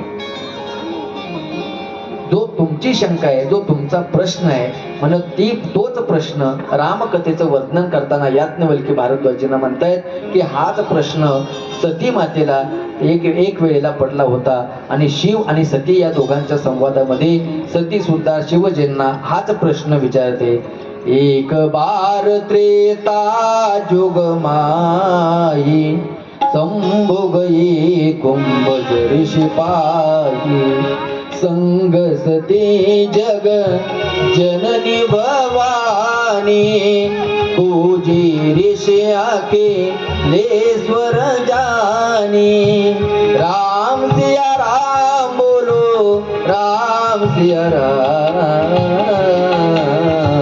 राम सिया राम बोलो राम सिया राम. हाच प्रश्न म्हणतायत शिवजी आणि सती ज्या वेळेला अगस्त्य ऋषीच्या आश्रमावर जात आहेत त्यावेळेला जात असताना म्हणतायत की शिवजी एकटे कथेला जात नाही. काय काय गोड वाक्य आहे. संग सती जगजननी भवानी. शिवजी एकटे अगस्त्य ऋषींच्या आश्रमावर जात नाही. आता कथा पा किती ठिकाणी चालू आहे. प्रयाग क्षेत्रामध्ये कथा चालू आहे. तिथं कथा कोण सांगतंय? याज्ञवल्क्य भारद्वाजींना सांगतात. मी शेवटच्या दिवशी प्रश्न विचारेन लक्षात ठेवा. पहिली कथा चालू आहे भारद्वाजी याज्ञवल्क्य भारद्वाजींना कथा सांगतायत. आता ही दुसरी कथा सांगत असताना म्हणतायत हीच कथा शिवजी आणि सती माता यांना हे कथा श्रवण करतायत. पण यांना कोण कथा सांगतायत तर अगस्त्य मुनी कथा सांगतायत. यांना अगस्त्य मुनी कथा सांगतायत आणि म्हणे त्या ठिकाणं शिवजी आणि पार्वती सती माता त्या ठिकाणं रामकथा ऐकण्यासाठी अगस्त्य ऋषींच्या आश्रमावरती जात आहेत आणि त्या ठिकाणी एक बार त्रेता जुगमाही म्हणजे एक वेळेला काय झालं, संभू गई कुंभचे शिपाई, भगवान शिवजी आणि सती माता कथा ऐकायला जातात. पण संग सती जगजननी भावा, संग शब्द महत्वाचा आहे. संग सती म्हणजे एकटे शिवजी कथा ऐकत नाही. मग शिवजी एकटे कथा ऐकत नाही, सती बरोबर आहे. म्हणून आज जे बसलेले आहेत त्यांनी लक्षात ठेवा, उद्या कथा एकट्याने ऐकायची नाही. मग सतीला घेऊन यायचं. आणि ज्या सती एकट्या बसल्यात कथा ऐकायला आणि त्यांचा सत्या जर तिकडे फिरत असेल तर तुम्ही एकटे न्यायच नाही, त्या सत्याला इकडे घेऊन यायचं. कारण कथा ऐकत असताना एकट्यानं ऐकायची नाही. संग सती जगजननी भवानी, भगवान शिवजी आणि सती दोघं कथा ऐकत असताना त्या ठिकाणी कथा ऐकण्यासाठी अगस्त्य ऋषींच्या आश्रमावरती जात आहेत. पण पहा, अगस्त्य ऋषींचा नम्रता एवढी आहे, ज्यावेळेस भगवान शिवजी आणि सतीला समोरून पाहतायत, अगस्त्य ऋषी आपल्या आसनावरून उतरतायत आणि शिवजींना साष्टांग दंडवत करतायत. सती म्हटली, जर वक्ता जर श्रोत्याच्या पाया पडतो तर याचा अर्थ वक्ता थोडासा कमी असला पाहिजे, म्हणजे वक्त्याकडे ज्ञान नसलं पाहिजे, वक्त्याच्या काहीतरी कमी असली पाहिजे, म्हणून वक्ता श्रोत्याच्या पाया पडतो. आणि शिवजी याच्यासाठी विचार करतायत. शिवजी म्हणतायत काय नम्रता आहे वक्त्याच्या अंतःकरणामध्ये. मी श्रोता असून सुद्धा वक्ता माझ्या श्रोत्याच्या पाया पडतो, एवढी नम्रता आहे. दोघांचे दोन विचार, एकाचा सतीचा विचार आहे वक्त्याला ज्ञान नसेल म्हणून वक्ता श्रोत्याच्या पाया पडतो. शिवजींच्या अंतःकरणाचा विचार आहे, शिवजी म्हणतात काय नम्रता आहे की खऱ्या माझ्या श्रोत्याच्या पाया वक्ता पडतो. खऱ्या अर्थानं किती मोठी नम्रता आहे. काय असतं, इथं जरी माणसं सगळी बसले तरी सगळ्यांच्या मनातले विचार भिन्न आहेत. सगळ्यांचे सारखे. काय झालं, दुपारची वेळ होती, आंब्याच्या झाडाखाली 3 लोक बसले होते. एक व्यापारी बसला होता, काय, एक ब्राह्मण बसला, एक व्यापारी बसला आणि एक पहिलवान बसला. एक ब्राह्मण आहे, एक व्यापारी आहे आणि एक पहिलवान आहे. दुपारची वेळ होती, पक्ष्यांचा किलबिल चालू होते आणि हे पहिलवान आणि व्यापारी दोघं झोपले होते. तो ब्राह्मण जो होता, ब्राह्मण म्हटला, ए मूर्खांनो, अरे काय झोपता, काही समजतं का? एवढा देवे देह दिला भजना गोमटा, तोया झाला भाटा पादिकेचा, अरे झोपता आया आहे तो जायला. आणि एका दिवशी जाताना बाबा टप्पनी मग चिंतन करा, पहा तुमच्यापेक्षा ती पाखरं चांगली आहे, तुमच्यापेक्षा ती झाडावरची पाखरं चांगली आहे. ती दोघं उठले, म्हणजे झालं काय? म्हणे पाखरं चांगली आहे तुमच्यापेक्षा, म्हणजे झालं काय? अरे ते भगवंताचं चिंतन करतायत. म्हणले काय म्हणतात ते म्हणे ते एक म्हणतायत, राम लक्ष्मण दशरथ, राम लक्ष्मण दशरथ, राम लक्ष्मण दशरथ. तेवढ्यात तो व्यापारी म्हणला, तसं नाही म्हणत ते. जो भाजीपाल्याचा व्यापारी होता तो म्हणला, तसं नाही म्हणत ते एक राम लक्ष्मण दशरथ नाही म्हणत, ते म्हणते आलू भेंडी अद्रक, आलू भेंडी अद्रक, आलू भेंडी अद्रक. तेवढ्यात तो पैलवान उठला. पैलवान म्हणला, दोघं मूर्ख आहेत का तुम्ही? अरे असं नाही म्हणत तो. म्हणजे मग काय म्हणतोय तो म्हणतोय दंड बैठक कसरत, दंड बैठक कसरत. मला सांगा, पक्षाची भाषा तिघांनाही येत नाही, पण तिघांचाही विचार कसा आहे? तिघांचाही विचार वेगळा आहे. तसं जरी इथं सगळे बसले आहेत तरी सगळ्यांचे विचार वेगळे असतील. कोणी म्हणून थोडं गायन कमी चाललंय गड्या त्यांचं, कोणी म्हणून ते तबल्यावाला थोडंसं कमी दिसते, कोणी म्हणून ते मध्ये वाजवतंय ते तर थोडं जास्तच वाजवायला लागले. एखादा म्हणे थोडंसं व्यासपीठ थोडंसं असं तिरकत झालं. आणि खरं सांग याला काय म्हणतात, श्रोत्याचे प्रकार 3 सांगितले भागवतात. किती? एक आहे श्रोता, दुसरा आहे सरोता आणि तिसरा आहे श्रोता. श्रोता, सरोता आणि श्रोता. श्रोता कुणाला म्हणावं? जो कथा सर्वांगानं कथा ऐकतो आणि अंतःकरणात उतरवतो त्याला श्रोता म्हणावं, त्याला श्रोता म्हणावं. काय झालं, अशी सुंदर कथा चालली होती. कथेच्या मासा मोठं मंडप दिलेला, भरपूर गर्दी कथेला. आणि कथा चालू असताना एका व्यक्तीनं बाहेर मूर्तिकारानं 3 दुकान लावलं आणि मूर्तीचं दुकान लावलं. पहा, असं मूर्तीचं दुकान लावलं. त्याने 2 मूर्त्या ठेवल्या, सारख्या वजनाच्या, 20-20 किलो वजनाच्या मूर्त्या ठेवल्या, 20 किलोच्या मूर्त्या ठेवल्या. त्यातली दोन्ही सारख्या दिसायला. लोक कथा ऐकून बाहेर गेल्यानंतर लोक म्हणे, का हो मूर्तीची किंमत काय? मूर्तीची किंमत काय म्हटल्याबरोबर त्यांना सांगितलं, ही मूर्ती जी आहे ती 10,000 रुपयाला आहे आणि ही मूर्ती जी आहे ती 1 लाख रुपयाला आहे. बरं, मूर्त्या दिसायला सारख्याच आहेत. लोकांना असं वाटलं की याच्यात वजनात काही बदल असेल. म्हणे का बरं, मूर्त्या दिसायला सारख्या, काही वजनात बदल आहे का? त्या मूर्तिकाराने सांगितलं, नाही, वजनही सारखंच आहे. वजनही सारखंच आहे. मग आम्हाला काय वेड्यात काढलं का? दोनही मूर्त्या दिसायला सारख्या आहे म्हणतो, वजन सारखं आहे म्हणतो, एक मूर्ती 10,000 रुपयाला सांगतो, एकाची किंमत 1,00,000 रुपये सांगतो. असं का केलं? एक म्हणला तसं नाही, एका मूर्तीत कदाचित त्यानं सोनं वगैरे वापरलं असेल, थोडंफार आतमध्ये सोनं वापरलं असेल. तो म्हणला सोनं वगैरे काही नाही, दोनही मूर्त्या तांब्याच्याच आहेत, दोन्ही मूर्त्या तांब्याच्या आहेत. लोक म्हणले मग धातू एक वापरला, तांबही वापरलं, धातू एक आहे, मूर्त्या दिसायला सारख्या आहेत, वजनही सारखं आहे, मग किमतीमध्ये एवढा बदल का? त्या मूर्तिकारानं सांगितलंय पा, जो जाणकार असेल तो 1,00,000ची नाही, ज्याला नसेल त्याच्यातली पारख तो 10,000ची घेऊन जाईल, दिसायला सारख्याच आहेत. अशी चर्चा चालू असताना तेवढ्यात त्या कथा मंडपातून एक संन्यासी महात्मा त्या ठिकाणी आले. त्याने विचार केला, कशाची गर्दी आहे रे, कशाची गर्दी आहे म्हटल्याबरोबर ते म्हणले मूर्तिकार आहे. पाहणं म्हणे बाबा काय वेड्यात काढले, सारख्या मूर्त्या आहेत, वजन सारखं आहे, धातू एकच सारखा आहे, आणि तरी सुद्धा एका मूर्तीची किंमत 10,000 सांगतो आणि एका मूर्तीची किंमत 1,00,000 रुपये सांगतोय. पहा काय वेड्यात काढले त्यानं. साधू म्हणले थांबा मी पाहतो. म्हणजे का रे बाबा, कशी मूर्तीची किंमत? म्हणजे बाबा मूर्ती एकची किंमत 1,00,000 आहे, हिची किंमत 10,000 रुपये. म्हणजे असं का केलं? सारख्या दिसतात. म्हणजे जो परीक्षा, जो ज्ञानी असेल, जो जाणकार असेल, तो ओळखू आणि त्याच्या पद्धतीने घेऊन जाईल. त्या साधूनं सांगितलं एक असा सुतळीचा तोडा ना.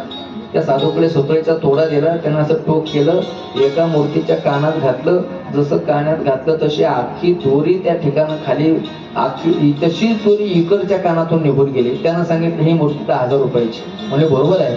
म्हणजे दुसऱ्या मूर्तीच्या कानात घातलं, अख्खी दोरी कानातून इकडच्या कानातून नाही गेली, सगळी दोरी आतमध्ये गेली, दोरी संपली. म्हणजे याची किंमत 1,00,000 रुपये. समजलं? श्रोता त्याला म्हणावं, कोणाला? जो या कानानं ऐकतो या कानानं सोडून देतो त्याला श्रोता म्हणा, आणि जो दोनही सर्वांगाचे कान करून कथा ऐकतो आणि आपल्या अंतःकरणास आठवतो त्याला श्रोता म्हणावं. आणि तिसरा श्रोता, दुसरा श्रोता असतो, त्यांना इकडं कथा चालू झाली की तो आपल्या इकडं सुपाऱ्या कापीत बसतो. मग काही काही तसे जागा धरून बसते बुवा. कशासाठी? लगेच कळालं बुवा, ते अशी जागा धरून बसते. थोडस तुटक बसलं, आपलं कडला बसलं म्हणजे आपलं कधी मध्ये झालं त्यानंतर त्याला श्रोता म्हणतात. 2 तासाच्या कथेमध्ये 200 चुका तो कार्यकर्त्यात करणार, संयोजकात करणार, कथाकारात करणार, समाजात करणार, मंडपात करणार, सिस्टीममध्ये करणार, 100 चुका. त्याला श्रोता म्हणा. आणि तिसरा वर्ग फार छान आहे. तिसरा म्हणजे श्रोता आहे. इकडं कथा चालू होणं आणि त्याला झोप लागणं सारखंच आहे, त्याला श्रोता म्हणायचं. म्हणजे श्रोत्याचे प्रकार अनेक आहेत त्या ठिकाणी. म्हणून कथा श्रवण करत असताना एकट्या येत नाही जावा. त्या ठिकाणी तुळशीदासजी म्हणताय, संग सती जग जननी भवानी, पूजे ऋषी अखिरी सुरजानी. त्या ठिकाणी दोघांच्या मनातले विचार वेगळे आहेत. दोघांच्या मनात एक सांगतो की काय वक्त्याची नम्रता आहे, श्रोत्याच्या दर्शन घेतो. एक म्हणते वक्त्याला काही येत नसलं पाहिजे म्हणून श्रोत्याचं दर्शन घेतोय. दोघांचे विचार भिन्न आहे. आणि खऱ्या अर्थानं रामकथा, शिवजींच्या अंतःकरणातला विचार चांगला असल्या कारणानं शिवजी लक्ष देऊन सर्वांगाचे कान करून कथा ऐकतायत. पण सतीच्या अंतःकरणातला विचार वक्ता ज्ञानी नसला पाहिजे म्हणून लक्ष देऊन ऐकत नाही. परिणाम लक्ष देऊन ऐकत नाही आणि कथा समाप्ती झाल्यानंतर शिव आणि सती माता त्या ठिकाणी कैलासाच्या दिशेनं निघतायत. कैलासाच्या दिशेनं जाता जाता शिवजींना जी कथा अगस्त्य मुनींच्या मुखातून ऐकलेली कथा, त्या ठिकाणी रामप्रभूंचा वनवास ऐकलेला, त्या वनवासामध्ये खऱ्या अर्थानं जे रावणानं सीतेला चोरून नेलं, प्रभू त्याचा विलाप करतायत. हे दृश्य शिवजी त्या ठिकाणी साक्षात समोर पाहतायत. रामप्रभू सीतेच्या विरहात त्या ठिकाणी हे सीते म्हणून आवाज देत आहेत. आणि त्यावेळेला रामप्रभूंचं दर्शन शिवजींना कैलासावर जाता जाता होतं. त्या ठिकाणी शिवजी म्हणतायत, जय सच्चिदानंद, जय सच्चिदानंद जग पावन, जय हो जय हो जय हो.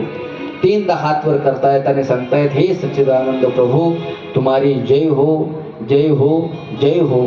पार्वती माता म्हणते, कोणाला एवढा जय जयकार करतात, कोणासाठी कोणाचे नाव घेतात, कोणाचा जय जयकार करतात. त्या ठिकाणी भगवान शिवजीनं ओळखलं की सती विद्वान बापाची पोरगे, ही शंका घेतल्याशिवाय राहणार नाही. त्या ठिकाणी शिवजी म्हणतायत, ज्या परब्रह्माची कथा, ज्या रामप्रभूंची कथा मी ऐकली, त्या रामप्रभू समोर आहेत, त्यांच्यासाठी जय जयकार करतो, त्यांचं दर्शन घेतो. सती पाहते, सती म्हणते, जी कथा ऐकली, ज्या रामाची कथा ऐकली, तिथं अगस्त्य ऋषी तर सांगत होते तो राम ब्रह्म आहे, तो राम ब्रह्म आहे. आणि मग तो राम जर खऱ्या अर्थानं परब्रह्म असेल तर ते परब्रह्म बायकोच्या विरोधात कशाला लढत? सगळं जगत ब्रह्म आहे, ते जर ब्रह्म असेल तर बायकोच्या विरोधात लढत आहे, मग त्याला ब्रह्म कसं म्हणायचं? प्रभू मला असं वाटतं, मला ते ब्रह्म नसलं पाहिजे. मग जर ते ब्रह्म असेल, जर कथेतला ऐकलेला राम वेगळा असला पाहिजे आणि बायकोसाठी रडणारं हे वेगळं असलं पाहिजे. शिवजी म्हणतायत, हे पा, तुझ्या मनात जर शंका असेल तर तू त्या ठिकाणी जाऊन परीक्षा का घेत नाही? जासु कथा कुंभज ऋषी गायी, भगत जासुमय मुनिही सुनाई, सो मै इच्छ देव रघुबीरा, सेवत जाही सदा मुनी धीरा. मग तू त्या ठिकाणी जाऊन परीक्षा का घेत नाही? तो की न जाई परीक्षा लेहू. तू परीक्षा का घेत नाही सती? तू परीक्षा घेऊ शकते. सती म्हणते, ठीक आहे, मी परीक्षा घेते. आणि परीक्षा घेण्यासाठी सती आता पुढे चालते. पुढे जात असताना सती विचार करते, परीक्षा घ्यायची कशी? तो जर ब्रह्म असेल आणि तो जर पत्नीच्या विरहात रडत असेल तर मला असं वाटतं की मी त्याची पत्नी बनून गेलं पाहिजे, पत्नीच्या रूपात गेलं पाहिजे. मी पत्नी बनून पुढं चालते. जर त्यानं मला ओळखलं की ही सीता नाही तर समजून घ्यायचं हे ब्रह्म आहे, आणि जर सीते म्हणून माझा स्वीकार केला तर समजून घ्यायचं हा कोणीतरी दुसराच असला पाहिजे. म्हणून सती त्या ठिकाणी सीतेचं रूप घेते आणि सती रामप्रभूंच्या समोर काही अंतरावर पुढे चालते. एका बाजूला लखनजी आहेत, एका बाजूला रामप्रभू आहेत. लखनजी भाभी म्हणून त्या ठिकाणी आवाज देत आहेत, रामप्रभू हे सीते म्हणून विरहात त्या ठिकाणी आवाज देत असताना समोर लखनजी पाहतायत. लखनजी म्हणतायत, दादा दादा समोर पहा, काय आहे पहा दादा. रामप्रभूंना ओळखण्याच्या अगोदर माझ्या लखनजीनं ओळखलंय, ही आमची वहिनी नाही, ही आमची वहिनी नाही, ही दुसरी, ही सती माता आहे. त्या ठिकाणी लखनजी म्हणतात, भैया आगे देखो क्या है, आगे देखो, आगे तो देखो. प्रभू त्या ठिकाणी पाहतायत, प्रभू विचार करतायत, खऱ्या अर्थानं ही जगन माता आहे, ही संपूर्ण विश्वाची माता असणारी ही सती माता आहे.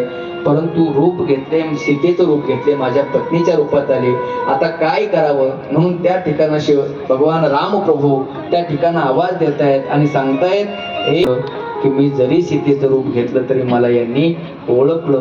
सती त्या ठिकाणी फिरते, प्रभूंना साष्टांग दंडवत करते, पण दंडवत केल्यानंतर डोळे झाकते. डोळे झाकल्यानंतर पाहते तर खऱ्या अर्थानं रामप्रभू, जानकी माता सिंहासनावरती आहेत, लखनजी बाजूला आहेत, एका बाजूला भरतजी आहे, शत्रुघ्न आहे. त्या ठिकाणं बाहेर समोर प्रजा बसलेली आहे, अयोध्येमध्ये सिंहासनावर बसलेले आहे. पुन्हा डोळे उघडून पाहायचे तर पुन्हा हे वनवासात बायकोसाठी रडते, पुन्हा डोळे झाकायचे, पुन्हा हे राजदरबारात दिसायचे, अयोध्येमध्ये दिसायचे, पुन्हा डोळे झाकायचे तर पुन्हा हे वनवासात दिसायचं. शेवटी तिला समजलं, मालक प्रभू ज्यासाठी, शिवजी ज्यासाठी ज्याचा जय जयकार करतायत ते खऱ्या अर्थानं हे साक्षात हेच परब्रह्म आहे. पण क्षमा मागतायत. त्या ठिकाणी रामप्रभू त्यांना भक्तीचा काही मार्ग सांगतायत आणि त्या ठिकाणी पुढे चालतायत. चालत असताना, पुढे जाताना आता सती शिवजींकडे येते. शिवजींकडे येत असताना त्या ठिकाणी सती म्हणते की प्रभू, शिवजी विचारताय, सती तू परीक्षा घेतली का? त्या ठिकाणी सती आता धडधडीत खोटं बोलते. सती धडधडीत खोटं बोलते. सती म्हणते की प्रभू, मी कशाला परीक्षा घेऊ? काय मी कशासाठी परीक्षा घेऊ? मी काही परीक्षा घेते नाही. कचून परीक्षा जिन्हू गोसावी, मी कसलीही परीक्षा घेतली नाही. बस तुम्ही इथून हात जोडले, मी तिथं जाऊन दर्शन घेऊन आले. काय खरं सांगा बरं, आता ही खरंच तिथं जाऊन पाया पडायला गेलती का? ती म्हणते काय, तुम्ही इथून हात जोडले, मी तिथं जाऊन हात जोडले. आणि मला असं वाटतं ही फक्त शिवजीची सती शिवजीला खोटं बोलते असं नाही. हा, कळतंय ना? ही शिवजींची सती खोटं बोलते त्यांच्याशी असं नाही. या आपल्या सुद्धा सत्या. आणि तुम्हाला खोटं वाटत असेल तर उद्या 50ची नोट खिशात ठेवून बघा आणि उद्या पॅन्ट बदलून पहा. आणि परवा दिवशी म्हणायचं, का ग माझ्या खिशात पैसे होते, पाहिजे का ग तू? ते म्हणून नाही म्हणले पाहिजे तर म्हणायचं आज मग सती खरं बोलते. हा, नाहीतर म्हणायचं आपली सती पण काय झाली, खोटं बोलायला. हे समजून घ्यायसाठी कधी कधी परीक्षा घेत जाणार. काय तुम्हाला देवाची परीक्षा थोडीच घ्यायची, कधी कधी सतीनं सत्याची परीक्षा घ्यायची, कधी कधी सत्याने सतीची परीक्षा घ्यायची, चालतंय ना त्याला. ती म्हणते कचून परीक्षा लिंबू गोसावी, प्रभू मी कुठलीही परीक्षा घेतली नाही. असं धडधडीत खोटं बोलल्यानंतर शिवजी विचार करतायत, जर मी सतीला आता सांगितलं, आता जर त्याग केला, सतीला राग येईल. काही इकडच्या तिकडच्या चर्चा करत त्या ठिकाणी कैलासावर जात आहेत आणि शिवजी आता त्या ठिकाणं प्रतिज्ञा करतायत. शिवजी म्हणतायत की हे सती, खऱ्या अर्थानं तू जर माझ्या आईचं रूप घेतलं असेल, तू जर माझ्या आईचं रूप घेतलं असेल, माता सीतेचं रूप घेतलं असेल, तर तुला आता इथून पुढं माझी अर्धांगिनी, माझी सती म्हणून, माझी पत्नी म्हणून राहण्याचा अधिकार नाही. आता खऱ्या अर्थानं तू माझ्या आईच्या रूपात गेलीस, आता तुला आई म्हणून राहावं लागेल. आज शिवजी सतीचं आपल्या डाव्या बाजूला असलेलं आसन उचलतायत आणि समोर मांडतायत. त्या ठिकाणी देवता लोकी आकाशवाणी करतायत, पुष्पवृष्टी करतायत. शिवजी धन्य हो, शिवजी धन्य हो, शिवजी तुम्हारी जय हो, असा आवाज दिल्याबरोबर, आकाशवाणी झाल्याबरोबर सती ओळखते.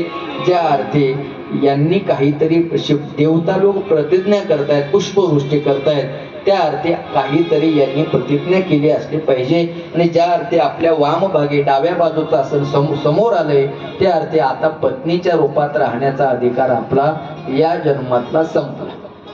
शिवजी त्या ठिकाणी कथा सांगत असताना काही दिवस कथा सांगतायत. कथा सांगता सांगता शिवजींना सहज समाधी लागते आणि समाधी लागल्यानंतर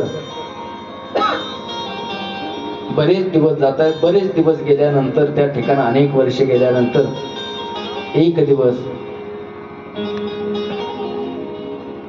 सती समोर आहे, शिवजींची समाधी आहे, समाधी अवस्थेमध्ये आहे. आणि एक दिवस आकाश मार्गानं विमानं जात आहे. कुठं जात आहे तो विमानं?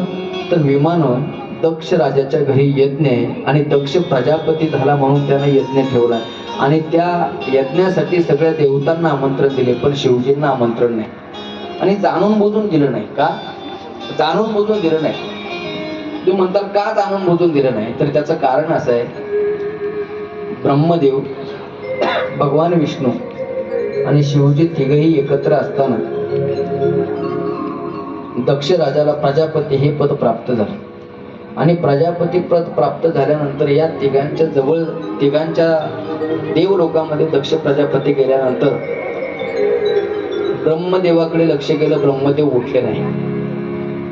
पण दक्षानं विचार केला, दक्ष म्हणतायत ब्रह्मदेव माझा बाप आहे, नाही माझ्या स्वागतासाठी उठला तर काय हरकत आहे, माझ्यापेक्षा मोठे आहेत, माझा बाप आहे. भगवान विष्णूकडे पाहिलं, भगवान विष्णू बसलेले आहेत.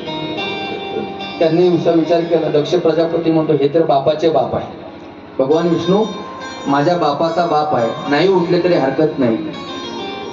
शिवजी ध्यानस्थ बसलेले आहेत. शिवजींकडे पाहिल्याबरोबर दक्षाने विचार केला, अरे हे उठले नाही ठीक आहे, पण हा माझा जावई आहे. जावई असून सुद्धा सासरा समोर आलाय, दक्ष प्रजापती पद प्राप्त झाल्यानंतर समोर आलोय, तरी सुद्धा हा जावई असून उठला नाही, माझ्यापेक्षा छोटा असून उठला नाही. त्या ठिकाणी दक्षानं एवढं बोललाय. दक्ष म्हणतो, अरे हे मरकट लोचना, हे माकडाच्या डोळ्याच्या, अरे जटा वाढवल्या, अरे तुझ्या अंगात घालायला कपडे नाही, तुला अंगाला लावायला पावडर नाही, साधी राख भस्माचे मेलेल्या चितेची राख लावून फिरतो, अरे सासरा समोरून आला तरी तुला उठायची अक्कल नाही. एवढं नको नको नको नको ते बोलला. पण शिवजींचा एक स्वभाव असा आहे, शिवजीनं सगळं ऐकून घेतलं, पण घरी आल्यानंतर सतीला एक शब्द सुद्धा सांगितला नाही. काय? एक शब्द सुद्धा सांगितला. मला असं वाटतंय, कल्पना करा बरं, काय म्हणतात ना, कर्पूर गौरम करुणावतार. खरंच करुणावतार आहे बरं का, खरंच करुणा करणारे. सासऱ्यांना एवढ्या ब्रह्मदेवा देखत, भगवान विष्णू देखत एवढ्या शिव्या दिल्या, तरी शिवजीनं घरी आल्यानंतर सतीला एक शब्द सांगितला नाही. कल्पना करा थोडीशी, उद्या आपला सासरा ढवळगाव चौकात भेटला, कल्पना करा, आणि तिथं आपल्यासोबत जीवाचे एक दोन जोडीदार असले पाहिजे. बरं चाललंय का बाई भिकारल्या, बरं चाललंय का, खायला आहे का घरी, का बसला चौकात येऊन, फक्त 2-3 शब्द त्यांनी असं बोलू द्या, काय होईल बरं? काय वाटतं काय तुम्हाला? काय करता तुम्ही? त्याला तिथं 4 माणसात नाही बोलले तर घरी आल्यावर काय होईल? देवाशपथ तुम्ही सांगा बरं काय होईल.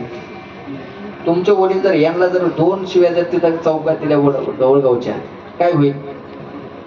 भक्ती काय भर पिशवी चल उरक लवकर चल बस गाडीत बस. अहो झालं काय बस म्हणतोय ना गाडीत बस गाडीत.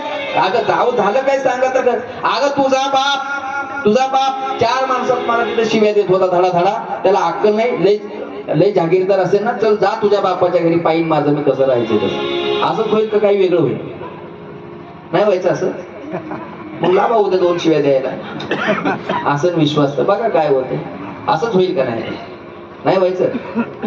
मग तुम्ही म्हणतात का जय देव जय माझा सासरा सगळं संसार सोडून तुम्हाला कसं विसरा. हा असं होईल का. नाही होणार. आपण घरात राहतो पण शिवजी सतीला एक शब्दानं दुखवत नाही. शिवजीला सांगत तरी सुद्धा शिवजी सतीला सांगत नाही. आणि ज्या वेळेस आता यज्ञ म्हणून दक्ष प्रजापतीनं सगळ्या देवतांना आमंत्रण दिलं पण शिवजींना मोदतान त्यांचा अपमान करण्यासाठी आमंत्रण दिलं नाही. इकडे यज्ञाची तयारी केली आणि त्या यज्ञासाठी सगळ्या देवतांना आमंत्रण दिलं. शिवजींना आमंत्रण दिलं नाही. सगळे देवता लोक यज्ञासाठी आले.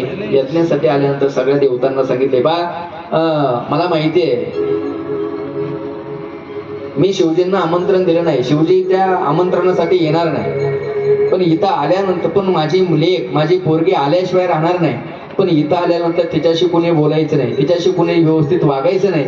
आणि जर एखादा बोलला तर त्याचा शिरच्छेद केला जाईल. घरातल्या सगळ्या माणसाला सांगितलं. देवता लोकांना यज्ञ झाल्यानंतर सांगितले पा आता सगळ्यांनी जेवण झाल्यानंतर सगळ्यांनी जाताना कैलासावरून जा. कशासाठी.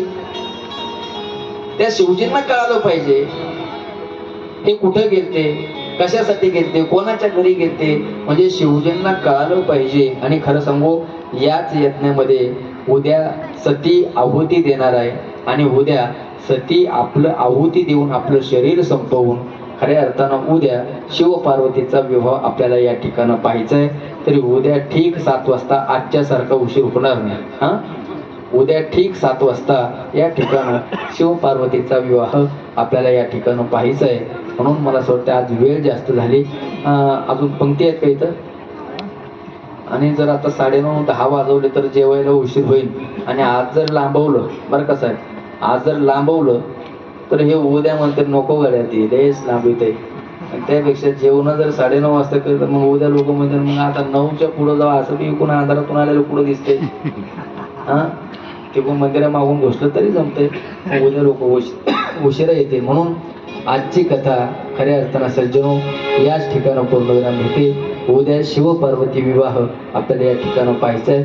म्हणून जास्तीत जास्त संख्येने खऱ्या अर्थानं या ठिकाणं शिव पार्वतीच्या विवाहासाठी उपस्थित राहायचे. झालेली सेवा रामप्रभूंच्या भगवान हनुमानजीच्या चरणावरती खऱ्या अर्थानं हनुमानजीच्या चरणावरती या ठिकाणी समर्पित करून या ठिकाणी आजची सेवा या ठिकाणी पूर्णविराम घेते. आरतीचे यजमान कोण आहेत. अगोदर आरती होईल आणि नंतर संयोजक मंडळीच्या वतीनं उद्याच्या सूचना होतील. आणि सूचना झाल्यानंतर सगळ्यांनी महाप्रसाद घेतल्याशिवाय कोणीही जाऊ नये अशी सर्वांना विनंती.